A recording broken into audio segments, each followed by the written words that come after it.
എപ്പാട്ട പെരുന്നാൾ വന്നാലും മറ്റേ ഇറച്ചിക്കോഴിക്ക് തൊയ്രക്കേടാണെന്ന് പറഞ്ഞ പോലെയാണ് അവസ്ഥ. അദാനിക്ക് എന്ത് പ്രശ്നം വന്നാലും, അദാനിയുമായിട്ട് റിലേറ്റ് ചെയ്തിട്ടുള്ള എന്ത് വിഷയം വന്നാലും അത് നരേന്ദ്രമോദിയുമായിട്ട് അസോസിയേറ്റ് ചെയ്തിട്ടുള്ളതാണ് എന്നുള്ളതാണ് ഇവിടുത്തെ ഒരു പൊതുപല്ലവി. രാഹുൽ ഗാന്ധിക്ക് സ്വന്തം മറ്റേ പാർട്ടിയിൽപ്പെട്ട ഭൂപേഷ് ബാഗൽ എന്ന് പറയുന്ന മുഖ്യമന്ത്രിയോട് വിളിച്ചു ചോദിക്കാം, നിങ്ങൾ എന്താ അവിടെ ചെയ്ത് ഈ ഛത്തീസ്ഗഡിലെ അദാനിയുടെ നിന്ന് കാശ് മേടിച്ചിട്ട് എന്നുള്ളത് ചോദിക്കാം. അത് അദ്ദേഹത്തിന് അതിനൊന്നും നേരില്ല. അല്ലെങ്കിൽ ഉറ്റ ചങ്ങാതിയാണല്ലോ സ്റ്റാലിനോട് ചോദിച്ചാൽ അറിയാലോ എങ്ങനെയാ, ഏത് വകുപ്പിലാണ്, ആരാണ് കാശ് മേടിച്ചതെന്നുള്ളത്. അപ്പോ അങ്ങനെയൊക്കെ ചോദിച്ചു മനസ്സിലാക്കാൻ മറ്റേ സാഹചര്യമുള്ളപ്പോ അദ്ദേഹം പത്രസമ്മേളനം വിളിക്കുന്നു. ഓട്ടനെ അദാനിജി മോഡിജി അദാനിജി ഈ പതിവ് പല്ലവി അടിച്ചിട്ട് അങ്ങനെ പോവാണ്. നമസ്കാരം. അദാനിക്കെതിരെ അമേരിക്ക നടത്തിയ അന്വേഷണത്തിന്റെ റിപ്പോർട്ട് വാങ്ങി ഇവിടെ CBIക്ക് കൊടുത്ത് CBIയെ കൊണ്ട് അന്വേഷിപ്പിച്ചിട്ട് അദാനിയെ അറസ്റ്റ് ചെയ്യണം എന്നുള്ളതാണ് കമ്മ്യൂണിസ്റ്റുകാരുടെ ആവശ്യം.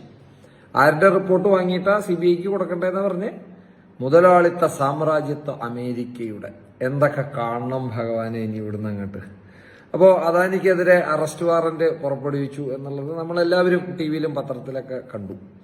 അപ്പൊ എന്തിനാണ് അദാനിക്കെതിരെ അറസ്റ്റ് വാറന്റ് പുറപ്പെടുവിച്ചത് അമേരിക്കയിൽ എന്ന് ചോദിച്ചു കഴിഞ്ഞാല്, ഈ അമേരിക്കയിലെ ഒരു നിയമമുണ്ട്. അതായത് അവരുടെ അവിടെ നിന്ന് ഇൻവെസ്റ്റ്മെന്റ് കളക്ട് ചെയ്യുന്ന കമ്പനികൾ ഏതെങ്കിലും തരത്തില് കൈക്കൂലി അല്ലെങ്കിൽ ഇത്തരത്തിലുള്ള പരിപാടികളുമായിട്ട് ബന്ധപ്പെട്ടിട്ട് അല്ലെങ്കിൽ അങ്ങനത്തെ ആക്ടിവിറ്റി നടത്തിയിട്ടുണ്ട് എന്നുണ്ടെങ്കിൽ അത് മറയാക്കിക്കൊണ്ട് അമേരിക്കയിൽ നിന്ന് ഇൻവെസ്റ്റ്മെന്റ് സ്വീകരിച്ചിട്ടുണ്ടെങ്കിൽ അവരെ പ്രോസിക്യൂട്ട് ചെയ്യാനും അവിടെ മറ്റുള്ള നിയമ നടപടികൾ സ്വീകരിക്കാനുമുള്ള ഒരു നിയമം അമേരിക്കയിലുണ്ട്.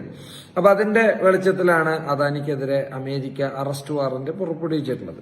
ഇതിൽ ഏറ്റവും രസകരമായിട്ടുള്ള വസ്തുത എന്ന് പറയുന്നത്, അമേരിക്കയിൽ നിന്ന് അദാനി സ്വീകരിച്ചിട്ടുള്ള നിക്ഷേപം എന്ന് പറയുന്നത് 20 കോടി US ആണ്. അപ്പൊ ഇന്നത്തെ നിലയ്ക്ക് ഒരു 166 കോടി രൂപ ഇന്ത്യൻ മണിയിലേക്ക് കൺവേർട്ട് ചെയ്യുമ്പോൾ ഈ 166 കോടി രൂപ അമേരിക്കയിൽ നിന്ന് ഇൻവെസ്റ്റ്മെന്റ് കിട്ടാൻ വേണ്ടിയിട്ട് ഇന്ത്യയിൽ ഏതാണ്ട് 2096 കോടി രൂപ അദാനി കൈക്കൂലി കൊടുത്തു എന്നാണ് പറയുന്നത്. ഏതദാനി?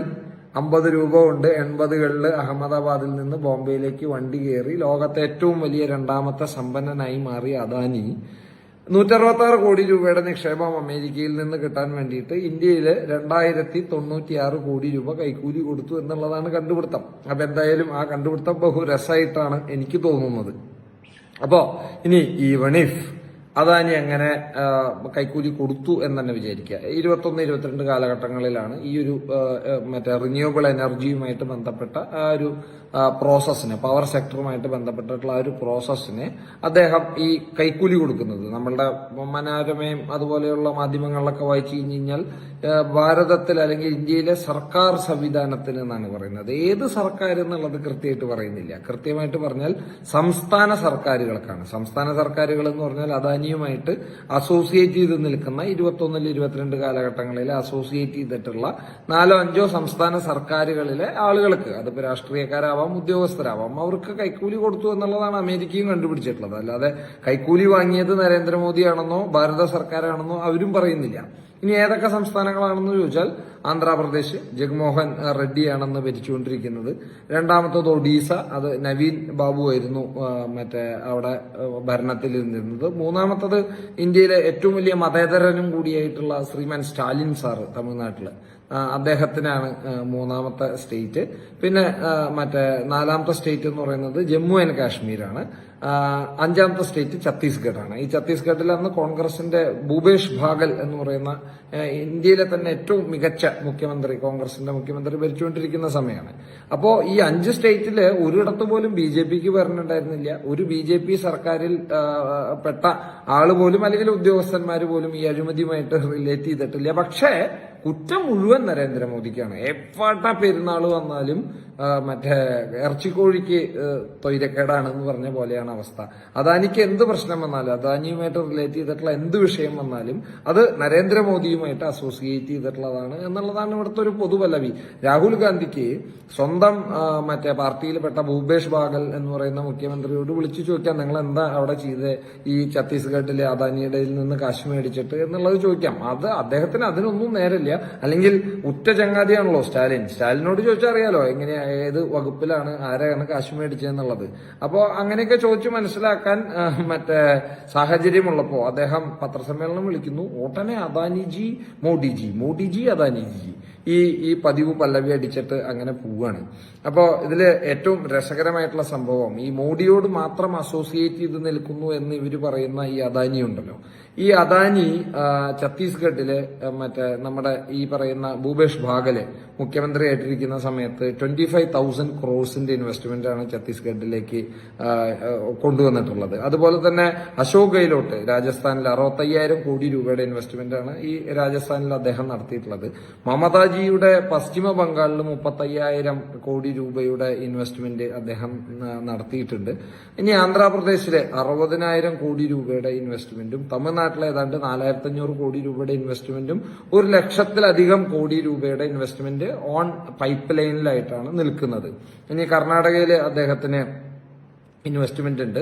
ഈ 2024 ഒക്ടോബറിൽ അദാനി ഫൗണ്ടേഷൻ തെലങ്കാന, ഈ കോൺഗ്രസ് ഭരിക്കുന്ന തെലങ്കാനയില് രേവന്ത് റെഡ്ഡി എന്ന് പറയുന്ന മുഖ്യമന്ത്രിക്ക് അവിടുത്തെ നൈപുണ്യ വികസനത്തിന് വേണ്ടിയിട്ട് 100 കോടി രൂപ കൊടുത്തു.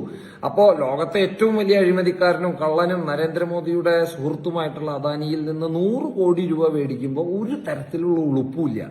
ആ അദാനിയുടെ കാശ് മേടിച്ചിട്ട് നൈപുണ്യ വികസനം സ്വന്തം പേരില് രാഹുൽ ഗാന്ധിയുടെയും പ്രിയങ്ക ഗാന്ധിയുടെയും ചിത്രം വെച്ച് പോസ്റ്റർ അടിച്ച് നാട് മുഴുവൻ മറ്റേ ആ കാശും ഉപയോഗിച്ചിട്ട് വോട്ട് പിടിക്കുമ്പോൾ യാതൊരു പ്രയാസമില്ല. പക്ഷെ നരേന്ദ്രമോദിജി അദാനിജി അവര് ആണ് ഇപ്പോൾ ലോകത്തെ ഏറ്റവും വലിയ കള്ളന്മാര് എന്നാണ് ശ്രീമാൻ രാഹുൽ ഗാന്ധി പറഞ്ഞുകൊണ്ടിരിക്കുന്നത്. അപ്പൊ ഈ അഴിമതിക്കാരന്റെ എന്നൊക്കെ എന്തിനാടോ കാശ് മേടിക്കുന്നത്? അയാളുടെയൊക്കെ ഇൻവെസ്റ്റ്മെന്റ് എന്തിനാ നിങ്ങളുടെയൊക്കെ സ്റ്റേറ്റുകൾ മറ്റേ എന്താ പറയുക ആക്സെപ്റ്റ് ചെയ്യുന്നത്?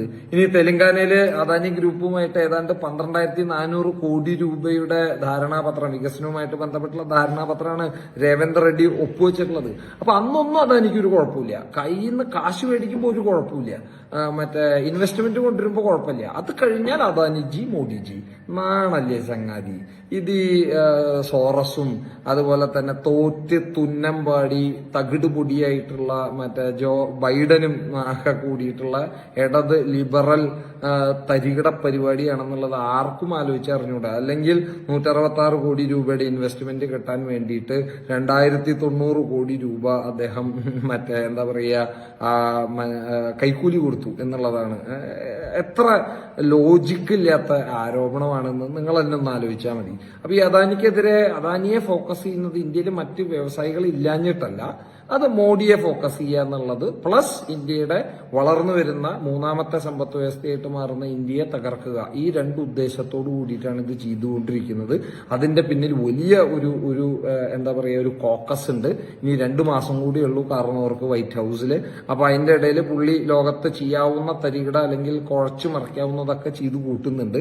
മോഡിയുടെ ഫ്രണ്ടാണ് ഇനി വരാൻ പോകുന്നത്.